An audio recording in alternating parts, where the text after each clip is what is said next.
Hello, guys. Welcome back to another Facebook Live show. I'm Jen Burson. I'm the founder of Generation PR. We are an award-winning, I love saying that, full-service public relations and social media marketing agency, and we specialize in baby and kids, beauty and cosmetics, and health and wellness brands. And I am also the founder of the Profitable PR Pros community, also award winning. So cool. We were given a Best in Business award. It's actually right there. Right there by Inc. magazine.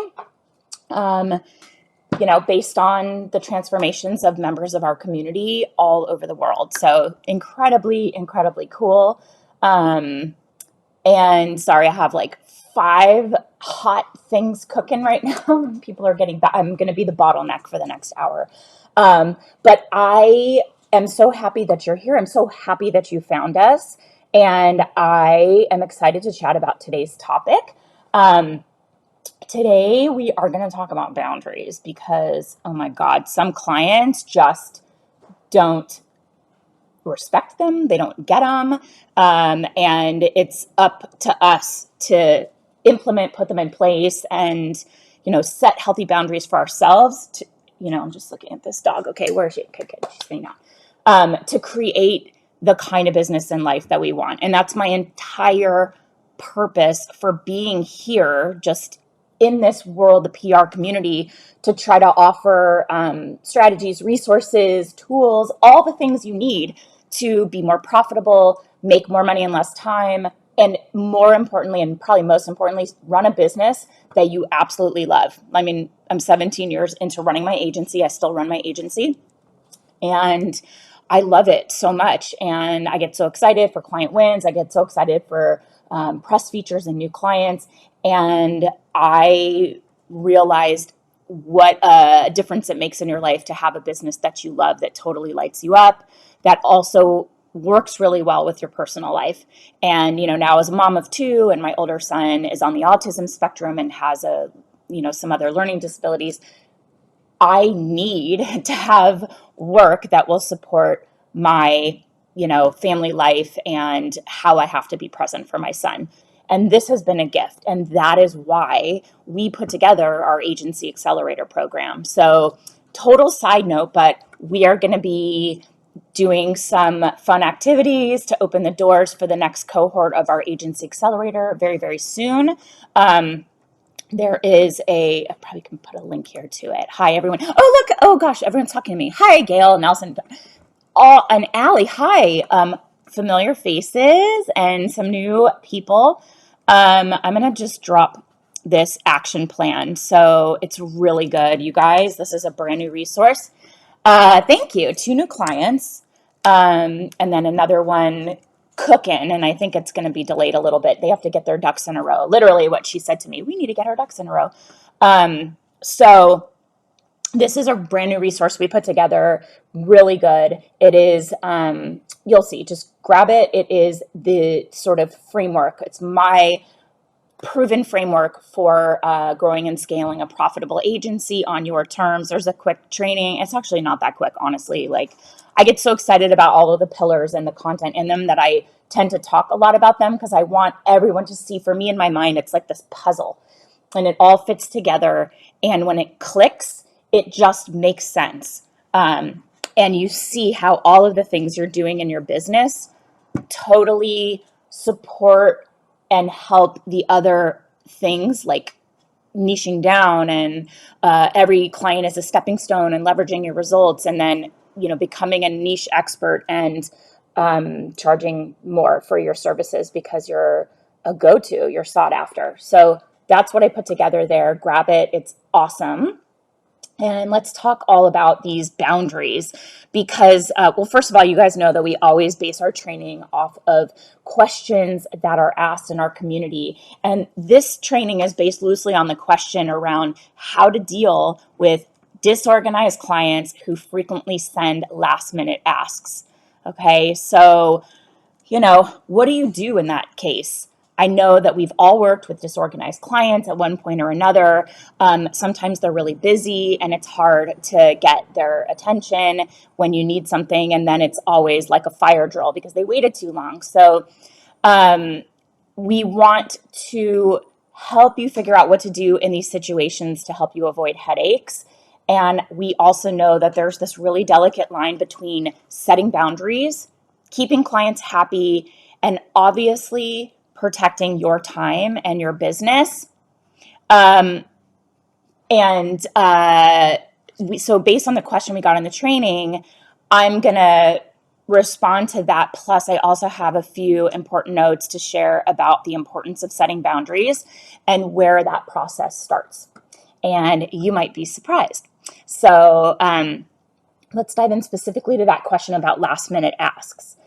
If a client comes to you with a last minute ask, it's up to you to determine whether it's reasonable, their request is reasonable. Can you make an exception? We don't want to set a precedent that this is going to continue to happen, that you're okay with these like fire drill, jump through hurdles asks very last minute. So in that instance, analyze the nature of this last minute request. Is it something that could have been prevented? Is it something that maybe you've asked for several times and the client keeps getting to it last minute? Is it, truly a last minute? Like, I know Nelson, who's on here, just had a client in New York Times, clarify, please. And it was a last minute interview or a, sort of like next day situation. And that's going to be a pretty quick turnaround. And obviously in those instances, we jump and we make it happen. But if it's the client requesting things with an urgency, then think about how it could have maybe been avoided, or is it something that you've been asking them for several times? Wall Street Journal. Obviously, for WSJ, you jump through those hoops and you get your client to cooperate. So, and congratulations on that again. Amazing placement for your client. But if it's not one of those situations and it's really the client asking you, for a fire drill or dragging their feet, sometimes what we do is we will put a deadline on what the request is and when we need to have it back by telling the client, just kind of in your professional expertise, kind of gauge it, but also back into it a little bit so that you have some like a little bit of cushion, we call it. You can say this request can be completed by X date, and kind of back in and give yourself a little time. That's if you're asking a client for something that is going to take them a while to pull together. The other thing too that you might want to consider is saying to them if it is something that is outside of scope or because there's a rush, fee involved. You can say to clients, we can complete your request by this date, and it is, this is the project fee or the fee for this last minute request. Something like that. So we did an entire training on rush fees. And if you want to learn more about that and how to do it and in what instances it's appropriate and what instances it's not, let me see if I can get you the link right here. Yes, okay. How to charge a rush fee. Don't go right now because stick with me here. So that's something to consider. And I don't always advocate for rush fees in every situation. I don't think they're always appropriate. Our motto here is service, overserve, not to the point where you're taken advantage of, but I don't nickel and dime. But if there was something that was like crazy, urgent that could have been avoided, then we probably would bring up that piece of it to the client. And then if it continues to happen repeatedly, it's a separate issue. So if it does happen over and over again, think about charging a late fee, and it sends that message to the client that their behavior is causing disruption to your workflow. And again, everyone in our agency accelerator knows my goal is to get you into a flow state in your business. So you're working on the activities you love, kind of outsourcing the things that make you feel like you're in the drudgery zone and you're not loving it. And you get all of your clients on a similar, like, it's kind of like a pipeline, and they're all moving at the same pace and they get the same type of reports, and you're sending pitches and follow-ups the same day. And so you're just in this flow state, and it creates all these efficiencies in your business. So when your client comes in and they're like, last minute, I need this, hurry up, blah, blah, blah, it messes with your workflow, and that late fee will send a very clear message, obviously. And then also, you should have in your contracts that a rush fee, it says late fee in my notes, I'm going to put rush fee so I don't mess that up when I record the podcast. Put it in your contract so that it can protect you, and be really clear what constitutes a last minute ask for a rush fee. Some of our members also recommended a client conduct section in your contract so that clients know what's expected of them and when, and you have something to point to when these unpleasant situations arise. The typical situation here our members called out was when, let's say, Nelson lands Wall Street Journal. He's got this amazing, oh, hi, Des. Yeah, I feel like you were one of the people that mentioned it on our call, saying that you have a conduct clause in your contract. Typically works well when you're representing individuals or you're going to be doing PR for, let's say, the founder of the company. If this guy didn't show up and Nelson burned his Wall Street Journal contact, that's a problem. And that is a breach of client conduct in your contract. It's not showing up to interviews. It's, being disrespectful or not answering questions, things like that. Not asking for rush jobs last minute when they could have been avoided. So client conduct, Des has one, loves it. If you can, maybe put an example, Des, when it came in handy. If you have a specific situation where it helped save your agency in some way, let us know, because I'd love to hear how it worked in reality. So think about that if you want to put something like that, a client conduct clause. No one ever thinks they're going to need it until they need it. So that's what contracts are for. Just have all the inevitables. Hi, Altimise. When clients dishonor the contract, how do you enforce the contract? Is it through an attorney or a third-party company? Well, for holidays, last-minute meetings, client texting, phone calls, yeah. It's like this is all boundaries, stuff that Des is talking about. So it keeps, boundaries so clear. So we're going to get into like specifics about boundaries. And oh my God, do I have a story for you guys? Hi, Natasha. I love when I see all my people, all of these people except maybe Allie. I don't know. Are you in any of our programs, Allie? Everybody's in. Gail is going to join.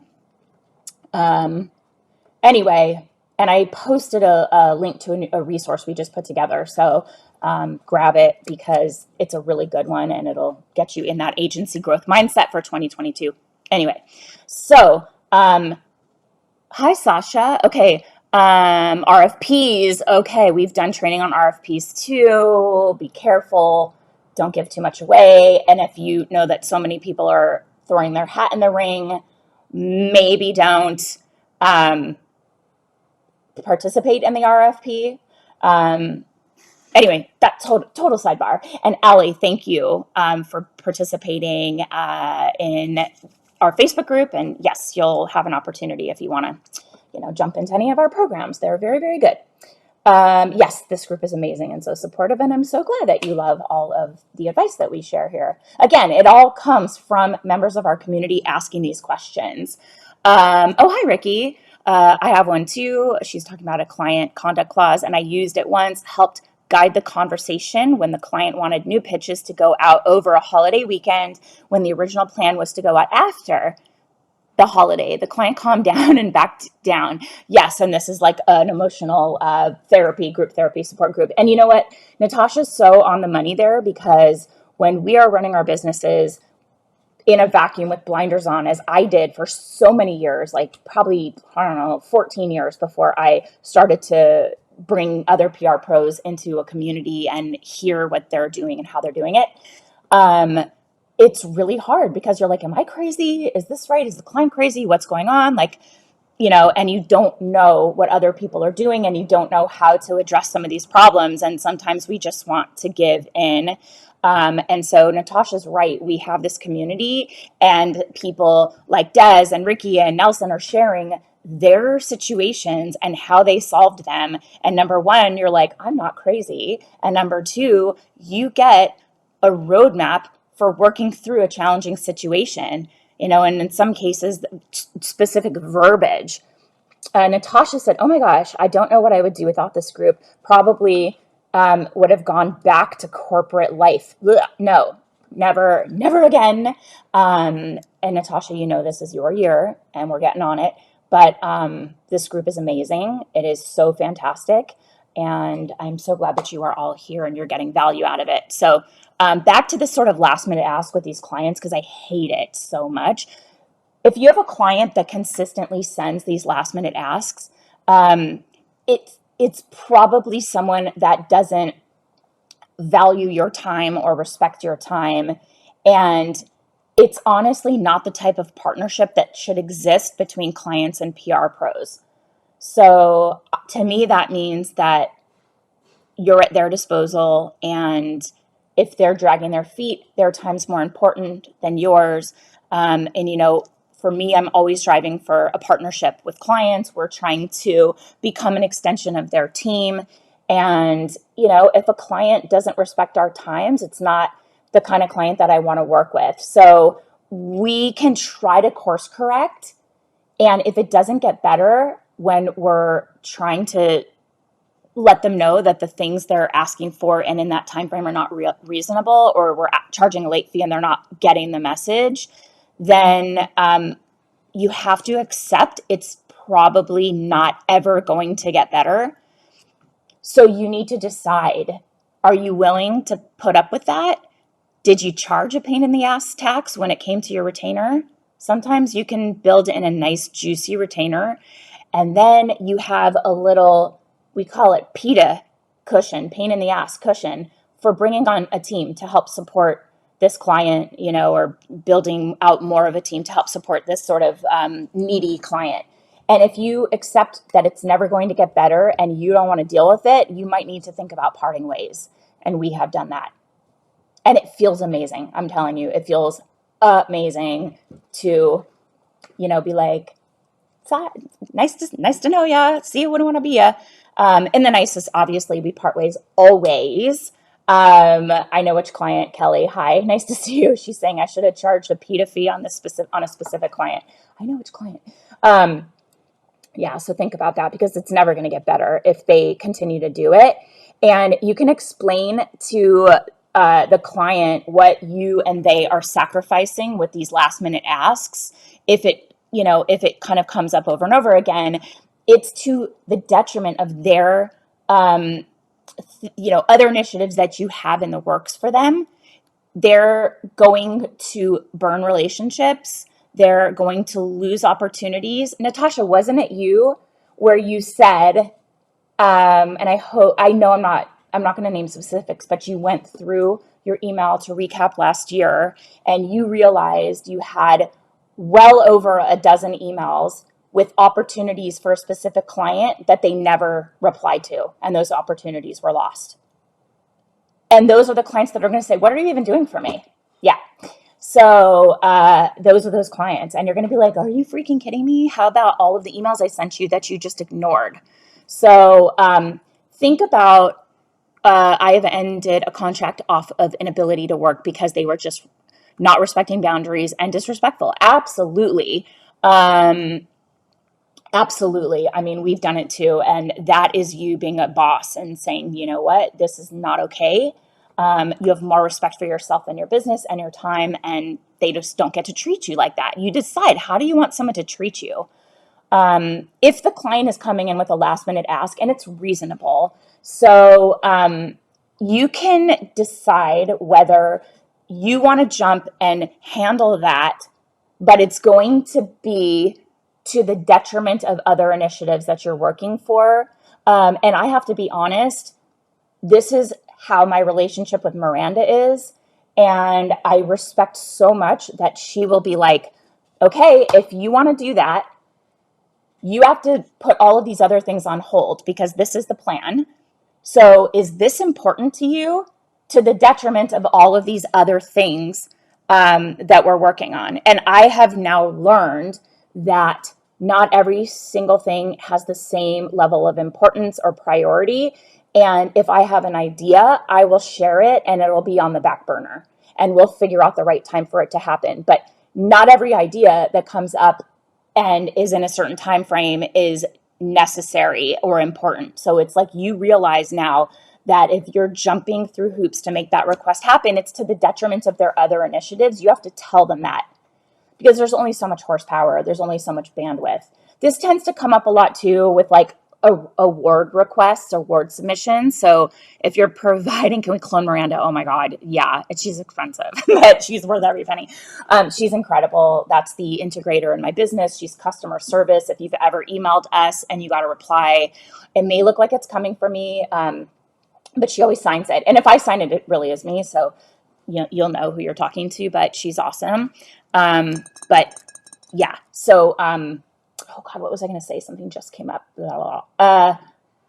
Anyway, awards. So it's always the client being like, oh my God, the Allure Beauty Awards, the deadline's tomorrow.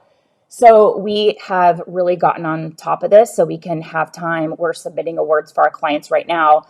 And we just had a new client that started 20 days ago say, where are all my sample requests? Where, we worked on strategy, we wrote the pitch, pulled the media list, and we submitted them for a huge award. And we got an email this morning like, I want to be sending out samples. And it's going to be a whole complicated answer because, samples are totally different than they used to be. Editors aren't asking for them with work from home, blah, blah, blah. But also expectations on how long things are going to take and when. It's been 20 days and we're like, oh my God, this is not okay. So this is one of those expectation resetting moments.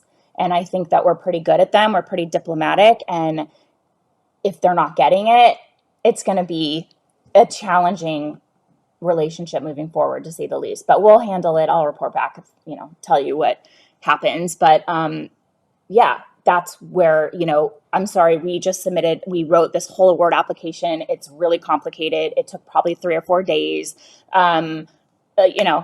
Give a team some time, make it happen. And also here's the thing, don't be intimidated to say something. That's how I feel. I'm going to get, into a discussion with the client about, what's realistic. And you may feel like if you say something, they're going to fire you. But it should be a mutually respectful relationship. And you can do it in a way where they respect you, where, they see that you are running a business just like they are. And if they expect you to operate in like fire drill mode at all times, you can remind them you are not an in-house PR person. Let me say that again. You are not their in-house PR person. They hired you for your expertise, your contacts. If they want someone on call 24/7 to jump through hoops and be available at the drop of a hat, they need somebody in-house. And they're not going to get somebody as seasoned as you or as, here my husband goes, dropping all his tennis matches into my calendar. They're not going to get somebody as dialed in as you. They're going to have to pay for databases. They're going to have to pay for benefits and blah, blah, blah, blah. Okay. So you are not their employee. You are running a business. It's a contractor relationship, and respect the business that you're running and don't let the clients tell you how you should be running your business. Okay. So that's the specific one when there's like a last minute ask. How do you handle it? Do you charge? We're going to dive in specifically to the importance of setting boundaries and how to do it. So we know we've created this business and you can make it look however you want for yourself. And that's why boundaries are so important. I'm trying to see if I included this. No, I didn't. Let me start with a story. Okay. Um, so back when I had my second son, who's going to be 10 in 3 weeks or less than 3 weeks, so a decade ago, my very first client that I ever worked with, I supported them for 11 years. So this was like, um, I don't know, 6 years into working with them. And the CEO was a woman and very much like, yay, we're friends, came to my baby shower. Um, so it was a very like Jekyll and Hyde personality, very odd, like a gaslighty type thing, which was my first experience with the concept of gaslighting. They didn't have that term or didn't say that back then, but I was like, am I crazy? Like, this person just said this to me and then flipped on like, it was crazy. Anyway, so, and I was not the only person that this person treated that way. But so I had my first son, got home from the hospital, and let's say, okay, so I had him on a Friday, was in the hospital until Sunday, and I got home. And that Tuesday, I get a call from her, an email, and she was like, hey, I have a gift. I'm in your area. I would love to bring this gift to you. And I'm like, okay, when you're like freshly off of having a baby, you do not want to see a soul. I was nursing. My kid also had colic, and he had colic that young, which normally it's not a newborn, but it's usually a 2-week-old baby. Screamed his head off nonstop. The only way to shut him up was to nurse him. Screamed his head off nonstop. So here's this woman that's like, I'm coming to bring you a present. Shows up at my house and comes up to my office. She'd been here. She knows where my office is. It's upstairs. And plops down on the couch, opens her laptop, and is like, let's talk strategy. Sat in my house for 4 hours. I had a nanny because I had my other son. I had like 2 kids under 2. My nanny's running around, this calm woman who's never been anything other than like a perfectly zen person, running around the house because this baby's screaming and I couldn't nurse because this woman is there. And I'm like, when is she going to leave? Why can't she take a hint? She was sending me a very clear message that, yes, this happened. I'm not even joking. She was sending me the message, don't get too comfortable. Just because you had another baby doesn't mean that you are not on the clock. It doesn't mean that you're not committed to our work together. And it felt to me like a very I own you moment. And I let her do it. I let her do it. The moment I accepted that my business would be okay without this client, because I had such an affinity. It was my first client. I loved them. Everybody kind of knew me for working with them. It took years and a lot of abuse. And I'm not overusing that word. It was a lot of abuse. When I accepted that my business would be okay without them, that we would be okay, that the narrative would not be that they outgrew us and she even said something like this to me anyway, that they outgrew us and we were ancient or whatever. So the second I accepted that, I felt so powerful. I felt so empowered. And it was years after this. It wasn't like, oh my God, she showed up at my house when I had a newborn and now this is not okay. It took me years. And I was so liberated. And it felt amazing. And then ultimately our relationship parted because she didn't want to do PR anymore. She wanted me to run her affiliate program. And I was like, that's not what I do. And it was just a good time to move on. And then the very next day, I'm not even exaggerating to you when I tell you the very next day, one of their competitors reached out to me. I tripled my rate because when you're with a client a long time, you can only do like little incremental increases, especially when you're just starting out and you're with someone for that long, incremental increases. But when a new person comes from the outside and you have all this expertise and all these contacts and all of these great results you can leverage, now your rate is something different. And I tripled my rate and they did not bat an eye. So think about that. When you think about these clients that kind of steamroll you. that was one of the lowest feelings I've ever had. Also just being exhausted from having a newborn and nursing, and this baby never slept. He screamed his head off.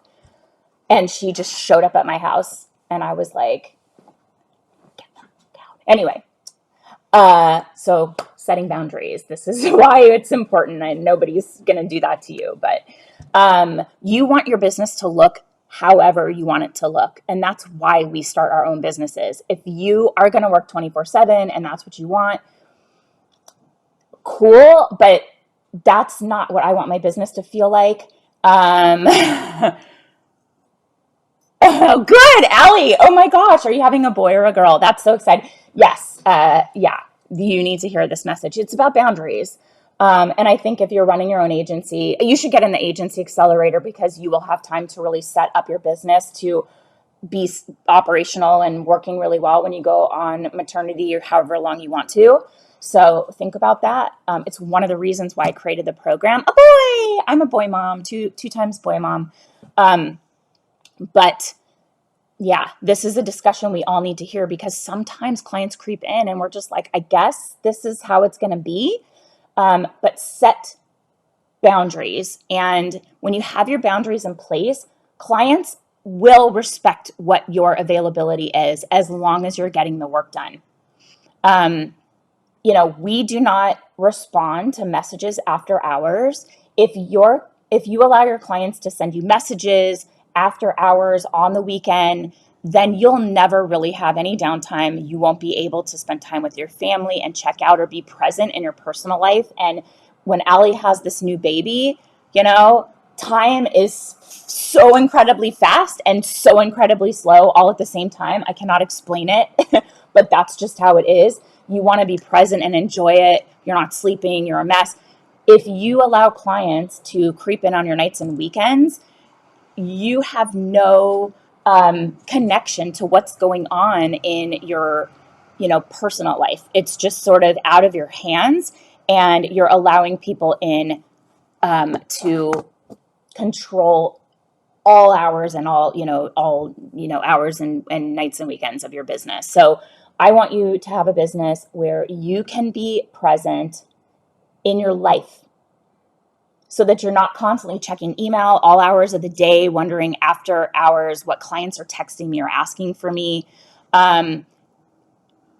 If they send me a message after hours, even if I'm working, because sometimes I do work, I've told you guys I do this, I will get the work done and I'll boomerang it to go out in the morning, first thing, during normal hours.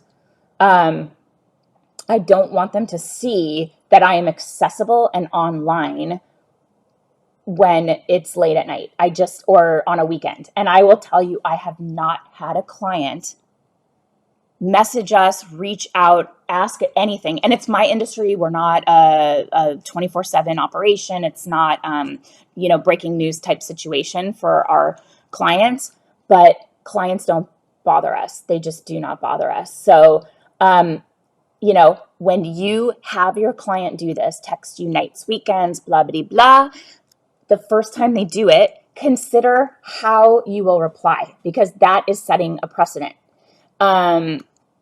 Yes and yes for me weekly on biweekly scheduled calls. Cut down the random calls and texts, Crystal. That's a great way to do it. Allie is like 100% so glad you brought this up, and I joined today. Awesome. Right. And I love that you're like, the universe is aligning things for me, because I needed to hear this. Yeah. And Crystal's like, I stopped replying on nights and weekends. Yes. Discuss the expectations and boundaries and the contract thoroughly before signing. Ensure these terms and penalties are clearly stated. I try not to be like penalty, penalty, penalty, because to me, it sets up the relationship to be somewhat adversarial. We're pros here. We're all pros. It's in there. They can see it.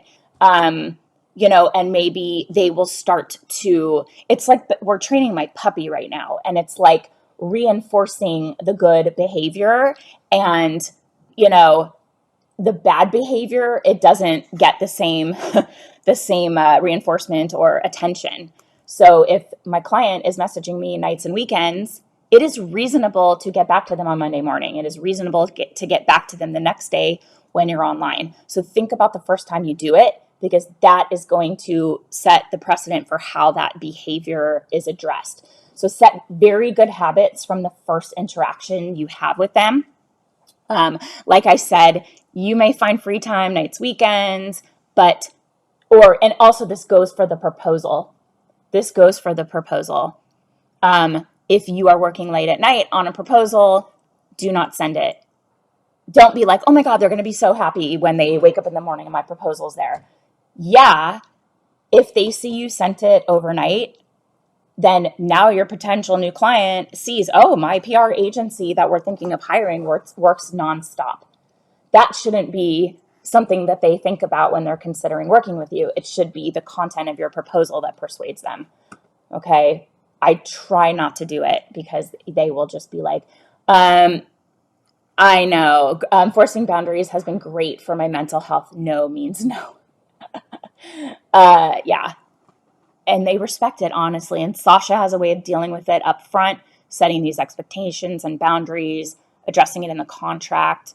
They are on notice, right? I mean, we don't, because our clients are like more companies versus individuals. But if I see during the courting phase how they're behaving, this all comes up in our red flags and our like sales process content in the agency accelerator. There's an entire lesson and a tip sheet on red flags.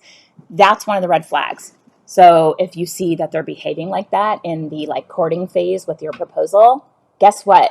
That's not going to change. It's only going to get worse when they're paying you. So like what Natasha is saying, this is a mindset shift that you have to make. Natasha shifted her mindset and said, this is not working for me. It is not good for my mental health. I need to set boundaries, and I am comfortable doing that. So we know that there's this like pride with PR professionals where we're super responsive and we're fast and we're like, blah, blah, blah, blah.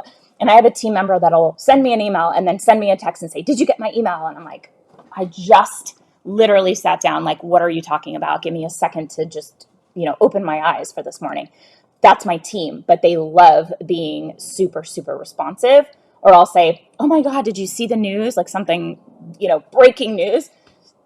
And they'll say, oh yeah, I already knew about that. And it's like, this news came out 45 seconds ago. Like, are you proud that you were the one that heard it 45 seconds ago as I was typing to you?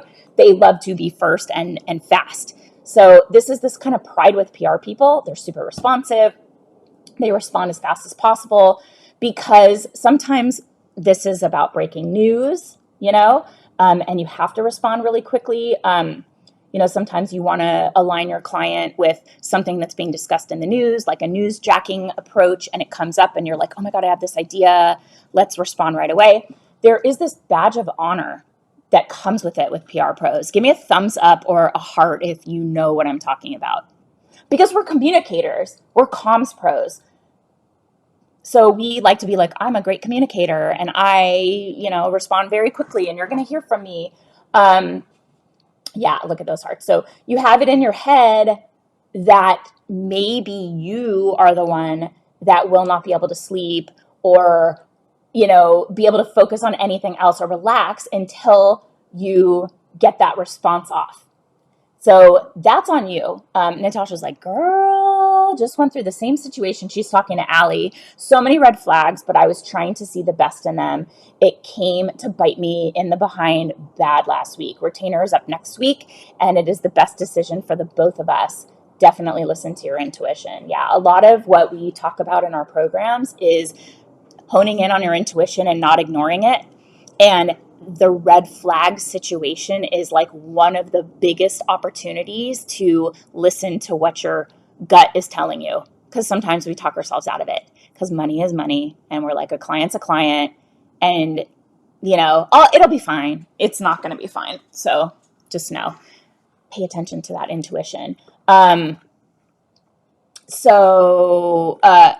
This is the thing. You have to tell yourself that it's okay to have those boundaries and you need them in order to be successful and in order to have your mental health, to have downtime, to reset your mind. Your clients are not going to feel like you're giving them bad service. if you wait to respond during normal business hours. That's not bad service. If you get them results, it shouldn't matter when you communicated in order for those things to happen. So some people, and it sounds like Sasha does this, they'll set clear communication right from the start by including the details in their proposal about availability.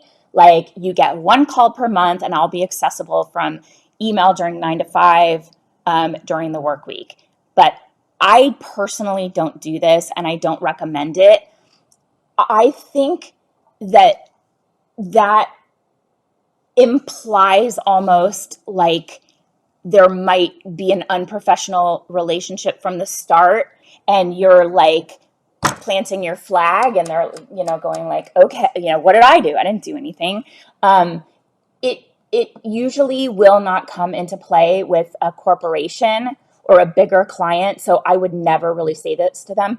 They're on business hours too. So the expectation is that they're already on that same time frame without you having to say it specifically. If you represent individuals, that's where like a conduct clause can be helpful. And I don't like to say, oh, to our clients, you're limiting how many times they can call you. Right now, I'm dealing with an attorney for special ed for my son, and my husband are like, should we call him? I don't know. Is this important for $400? Like, every single discussion is $600, $400. It's like awful to see that. I don't want to set up my relationship with my clients like that. I want them to feel like we're a team and all of that. And usually they don't abuse it. But if it's an individual, like Sasha said, put it in your contract. Make sure they see it before signing it, and state it clearly. But yeah, so I once had a client that I allowed to text me because I was so eager to please her. She'd text me all hours of the night, 10 p.m. on a Saturday. And I had to set those boundaries because it would have been, what was I saying? It would have been a lot easier if I said it right out of the gate, because I was the one that jumped through hoops to be like, this amazing, like, I got you. Yeah, I'm a team player, and it was my fault. And I allowed her to do that. So think about your behavior from the beginning, because that's what you're showing is okay. It is okay to treat you like that. You guys know I talk about Miranda a lot. She is amazing at this. She's very protective of her time, especially after hours. And to me, all that matters is that she's crushing it during her available hours, and she'll get back to me right away the next day when she's back online. And, maybe there's a few instances where we have an issue, but it's really important to me that she's checked into the business, that she's excited about it, which means she is doing this to protect her energy and to avoid burnout. And then she gets back online, and we're like a great team and making great, amazing things happen. Okay. So I respect that.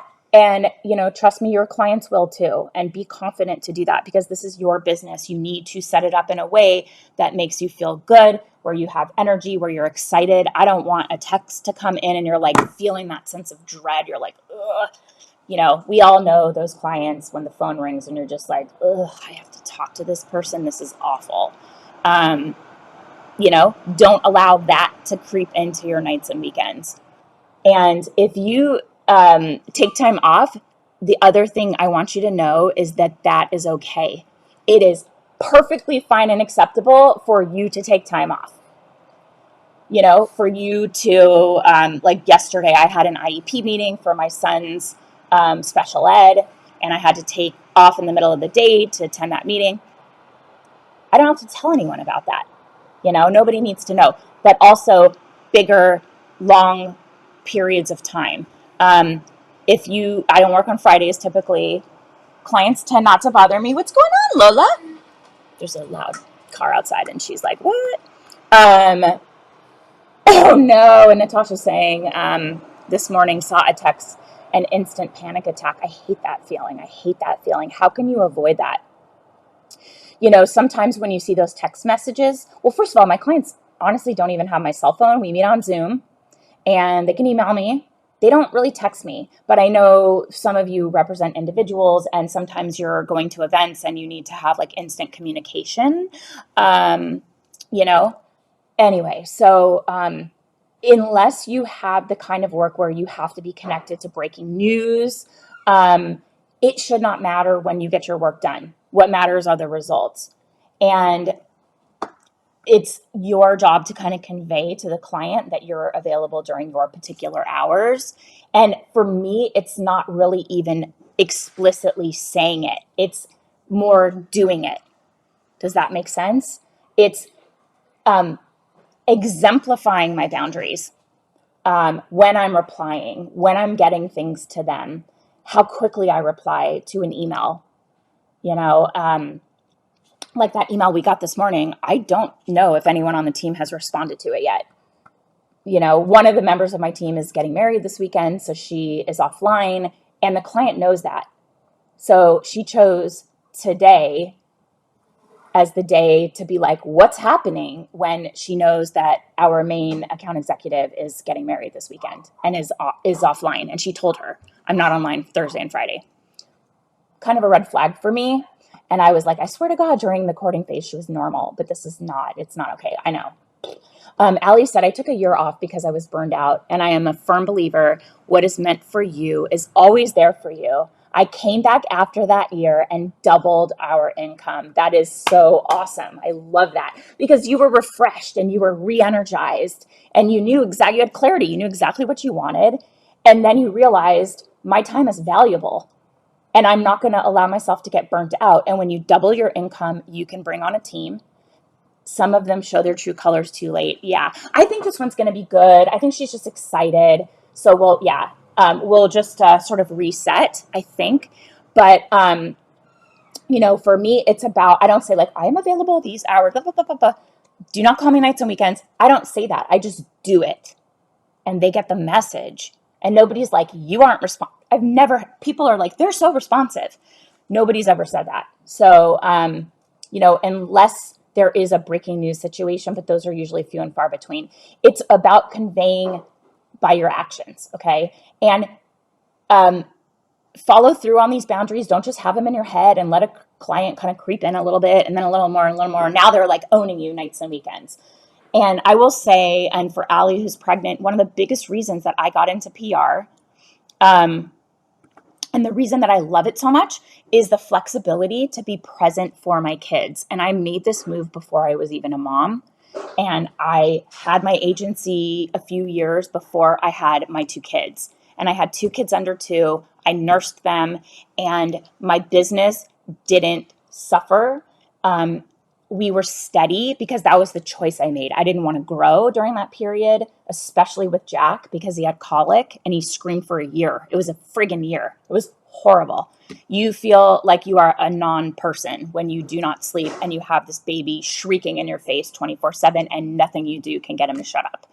And for those who wonder, he is like he's awesome. He's a great kid. No, it's like the one where we're like, we don't even like you. Like, we don't love you. We don't like you. We just have to keep you alive because that's the law. Like, we felt no connection to this kid. I'm just keeping it real here, honestly. And even my family was like, this kid looks like a plucked chicken. He screams his head off. His eyes are bugging out. He's so like the less you sleep, the less you sleep, basically. So they say sleep begets sleep. This kid never slept. We never slept. It was a nightmare. So the only thing I could do in that period was survive, literally just get through it. And so my client load was steady and I had a team. We did not grow because I did not have the bandwidth. And once I felt more settled, and Allie, you will not have a colicky baby. You will not. Your baby will be a perfect little angel that will sleep right away. I bestow that on you. But, keep in mind, that's the reason why I did this. Not keep in mind, but just to clarify. Oh no, just for payback. Allie's like, I was one. Your mom will say, I was joke. That's why I don't shut up. Your mom will be like, payback's a bitch, Allie. Anyway, so I love this so much because I was able to be present for my kids. but this flexibility that I built into my schedule was intentional. Uh, my husband just texted me some very weird breaking news. Not breaking news, but anyway, you have to be intentional about your hours that you're working, your time, how accessible you are, and setting these boundaries is how you create a business that will support the kind of life that you want to have. And I've always said that if I were working nonstop or I was still an attorney, I would not have caught the signs of my son's autism when he was a 10-month-old baby. I caught it so early, and got him into regional center and got him evaluated and had him in OT. And it's a journey. We're 10 years into or 11 years into this, and he's still in all these services. And we're learning more and more, and it's evolving. But I have to think that if we didn't do early intervention, it would have been a lot different, a lot harder. And I know that I was meant to leave law to be on this path, to be able to be there for my son, and then also to give others the model for how to do it in a way where they can be intentional, set the boundaries, build the business they want on their terms. And it's easy to go overboard and just think that you have to work, work, work, work, work. What is that, Rihanna? Work, work, work, work, work. I have a terrible voice, but that's not the way to build a sustainable business. Just ask Natasha, ask Allie. Boundaries are key. So that's what I have, you guys. And, make sure you download this agency action plan. It's really good. Very good. Even if you're inside my agency accelerator, grab the action plan because it is like a succinct little cheat sheet on the entire path to profitability framework, the 4 pillars: strategy, sales, service, and scale. Allie, you will not be good to anyone when you are burned out. That's what she said. Absolutely. Absolutely. I just did a podcast where I talked about being at the end of my rope, and telling my husband, like, I'm at the end of my rope. And that is when he knows that I cannot do anything else. So sometimes I'll say, we're pulling frozen old crap out of the fridge and putting it in the air fryer, and that's dinner, and that has to be okay. The kids are going to eat waffles or cereal. That has to be okay because I cannot do anything beyond that. Allie just went in and signed up, and she's on the wait list. Yay! You'll love it. You'll be part of our launch, which is coming up very, very soon. But yeah, and so we'll be opening the doors really soon. The program will help you with everything we discussed in today's training because of how it's very intentional, the kind of business that you are looking to build. It's very intentional, and I look at it like stepping stones. Done is better than perfect for dinner and beyond. Thanks, Adrian. Yeah, I'm like, they're not going to die. Like, it's one meal. And I have to be honest with you, my kids don't eat anything. They're very picky eaters. My older son eats nothing. And he'll eat peanut butter and jelly, but the school will not allow peanut butter. We're at a private school now for kids with dyslexia and ADHD. He goes to school, he eats nothing. They call me all the time. Do you have anything for lunch for your son? And I'm like, he won't eat.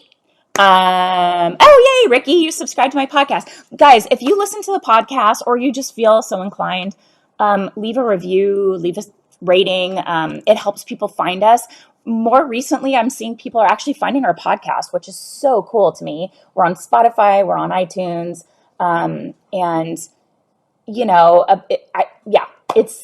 it's to me, I love podcasts. I pop in my earbuds, I walk the dog, and anytime I can share something that'll be of value, like Ricky said, love your wisdom. I love that. Thank you so much. More recently on the podcast, just sort of blurted out, like without even, it sort of just came to me. But then somebody said, can you come on my Insta stories to talk about the 4 Ps of press features, press placements? And I just kind of came up with it on the fly, and I was like, it's not really a thing, but I guess it is a thing. So it was something I talked about from early on in the game. I came up with was like, people always said, you're so passionate about what you're doing. And I felt like that was the key ingredient because we really believed in the brands we were pitching, and I talked to clients and they were like, you're so passionate about our products. We love that.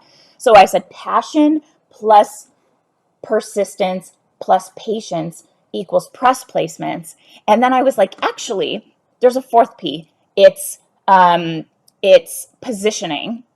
And that's the entire approach that we teach inside the Pitch Lab, which is our membership. That's awesome. Nelson's in the Pitch Lab. Natasha's in the Pitch Lab. And then as I was chatting with Charisse, who is maybe here lurking because she says she comes on my lives, as I was chatting with her on her show, she brought up planning. So 5 Ps: planning plus positioning plus passion, patience, and persistence equals press placements. How's that for the 5 Ps? I like that a lot. Sometimes we get clients that'll say, I have an urgent thing and it's a project and I need you to start tomorrow. And our launch date is February 20th. And you're like, you didn't plan. It's not going to work. So I loved that 5th P, Charisse, if you're watching, so smart. And that came up on the podcast. I was just like, oh yeah, I made up this thing a long time ago. So, yeah, the podcast is fun. I'm so glad you guys are checked into it. If you've listened to an episode and learned something, please leave a review, rate us, grab this agency action plan. Nelson says, you listened in, Jane. Awesome. Yeah, it was really good. She's great. She is a great interviewer. I love her energy. It's Charisse Ford, I think is her last name, and she's the 6-foot publicist, and she's beautiful, a model, super smart, and we had a great chat. I think if you go to her Instagram, it's still there. And thank you for saying that, Jane. And Nelson said, I'm probably signing 2 more clients at $8,000 per month each, one for 6 months and the other for a year. Congrats. Nelson just also had some other major client wins that he has shared with us. And his motivation and my motivation is the same. It's always to show what's possible. It's like, if we can do it, you can too. And, this is great. That's a great rate and great revenue for your business and profit to bring on a team. And I don't know if Nelson's comfortable with that, but to me, when you have that many clients and you have that much revenue, you can bring in someone exceptional and have a life. And I've told you guys many, many times, you might be hearing it for the very first time. One of the best pieces of advice I ever got very early in my business was less Jen equals more money. Bring on a team, leverage their time. Don't burn yourself out, because I maxed out at a certain rate. And I was like, well, I can't feel that I'm successful until I replace my salary that I made as an attorney. And I was like hovering right about there. Yes, you will absolutely, Nelson, have to bring someone into freelance. Absolutely. You need to start looking right now. You're going to make yourself crazy. And I know you can handle a lot, but you are like at a new level. Okay. So just keep that in mind. Oh, hi, Ashley.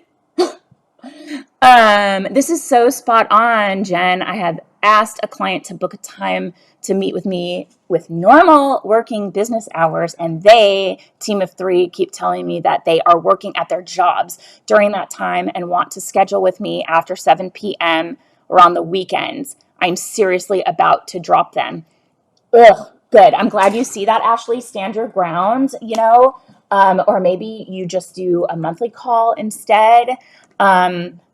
Once a month, and find a time where they're willing to take an hour during lunch or whatever. We have a client that has a team all over the world. So like tonight it's a new client and we're reviewing their press plan. In order for us to align, it's 4 p.m. my time. And it is, for someone on my team, it's like 6 p.m. her time. And I have someone in Singapore. I have someone in Colombia, not me, the client. And that's the only time that works. And it stinks because my kids come home from school at that time, or just before then. And I like to do homework with them or just check in. How was your day? What's up? Blah, blah, blah. I read with my son every night, the one who is struggling with dyslexia. That's part of his program that he's in. And I'm loving it. He is finally confident reading to me, and it's like a really special time for us. And I don't like to say no to him. when he's like, Mommy, I want to read to you. I want to be that person. It's only 15 minutes. So to take a call at 4 that I know is going to be 2 hours, it's hard for me. But because it's an international scheduling thing, but 7 p.m., Ashley, ugh, do not like it. So anyway, see how you feel about setting your boundaries. And again, grab our agency action plan. I'll stay on one more minute to see if anybody has any specific questions. Thank you guys for being here. I'm so glad that you like the training. Ashley and Jane, that you like the IG Live. Isn't she so great, Cherise? She's awesome. Anyway, I'll hang out for a minute. And Ricky's now subscribed. Listen to an episode, leave a review. That would mean so much to me. And yeah, we're opening the doors to Agency Accelerator. I'm so freaking excited. And we have something really, really cool and special. We're doing this cohort. Okay, bye, Allie. Feel good. See you soon. So we have something really special we're planning for a cohort, the newest cohort. And anyone who's already enrolled in our program gets to join us for this too. So we'll be sharing more about that. I'm so excited about it. This has been a long, busy time in the making, getting it prepared for you. So I'm excited to share what that is when we open enrollment. It's going to be good. Anyway, okay, guys. Well, thanks for being here. I have 9 texts that I have to get back to. So none of them, I'm sure, are that important. But anyway, thank you so much. Love sharing all of the ways that we can create a business that will light us up and serve us and not suck the life out of us. So that's healthy boundaries are very important for that. Leave a comment here if you learned anything specific, or in the Profitable PR Pros group, key takeaways, aha moments. Again, thank you so much for being here. I am so grateful to not have to speak to myself every week, because whether you're here or not, I'm going to be talking, and it's so much more fun to have conversations. So I'm grateful for you. Have a wonderful rest of your day, and I will see you again real soon. Bye, guys.